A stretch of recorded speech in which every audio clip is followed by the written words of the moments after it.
Добрый вечер. За неделю с 12 мая отделом внутренних дел зарегистрированы 42 преступления. Из них одно тяжкое телесное повреждение, одно изнасилование, 1 грабеж, 10 краж госимущества, 20 краж личного имущества, 1 несчастный случай, 8 дорожно-транспортных происшествий, в которых погибли 2 человека и ранены 6, и другие преступления. За мелкое хулиганство задержаны 10 человек, доставлены в отдел внутренних дел в нетрезвом состоянии 17 человек. Содержалось в медицинском вытрезвителе 25 человек. Начну с несчастного случая, который должен привлечь внимание родителей и детей своим печальным исходом. 19 мая днем 3 подростков 12 и 13 лет, Гладышев, Рожнов и Остапенко, поехали на станцию Угольная, которую выбрали местом для своих игр.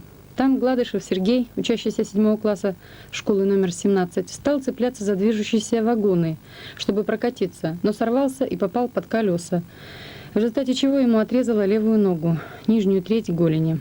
Уважаемые родители, перед началом летних каникул мне хотелось бы попросить вас отвлечься от проблем целевых и всевозможных покупок для того, чтобы не потерять самое дорогое – детей. Следите за тем, где играют ваши дети, учите их правилам дорожного движения, если уж вы купили велосипед или мотоцикл. Еще одна трагедия произошла на проспекте Мира 12 мая. В 15 часов 50 минут водитель Носовский, управляя автомашиной ВАЗ-2104, совершил наезд на велосипедиста Ханьжина Сергея, в результате чего тот скончался в больнице от черепно-мозговой травмы. Обстоятельства трагедии расследуются.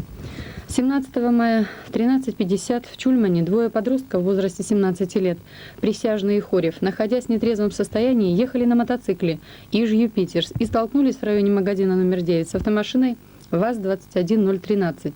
В результате чего оба госпитализированы с переломами конечностей. Дорожно-транспортное происшествие со смертельным исходом произошло на трассе Аяма 14 мая.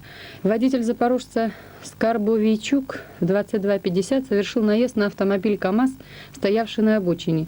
В результате столкновения водитель скончался, пассажир ранен. И еще одно дорожно-транспортное происшествие. 17 мая в районе между территорией Горгаза и остановкой Театр кукол автомобиль КАМАЗ с железными бортами совершил наезд на 2 мужчин, которые госпитализированы с тяжелыми травмами в реанимацию. КАМАЗ с места происшествия скрылся. Возможно, кто-то был свидетелем этой аварии, и поэтому отдел внутренних дел просит оказать помощь в восстановлении водителя КАМАЗа. 20 мая из-за нарушения правил техники безопасности при проведении малярных работ на доме номер 16 по улице Дружбы народов упала с высоты подвесная люлька, в результате чего пострадали 3 женщины, 2 из них госпитализированы. Продолжаются кражи личного имущества путем свободного доступа, хоть мы и обращали ваше внимание быть более внимательными. Так, 17 мая днем в автобусе из сумки потерпевшей похищен кошелек, в котором находились 70 рублей денег, 2 золотых кольца, 2 визитки и талоны на питание. В тот же день, в период с 12 часов до 13:30, из кабинета разреза строительного управления комбината «Якут-Углестрой» из сумки потерпевшей похищен бумажник с деньгами в сумме 750 рублей, 3 авиабилета и талоны на питание. В ночь на 16 мая от стоянки по ТП угнан автомобиль КАМАЗ, госномер 6895 ЯКО, кузов оранжевого цвета.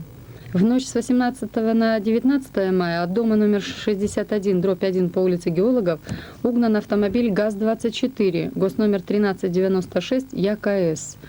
И в ту же ночь от дома номер 5 по улице Лесная в поселке Беркакет угнан мотоцикл «Минск».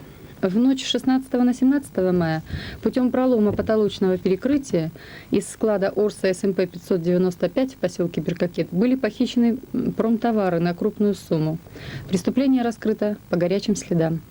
На этом информация окончена. До новых встреч.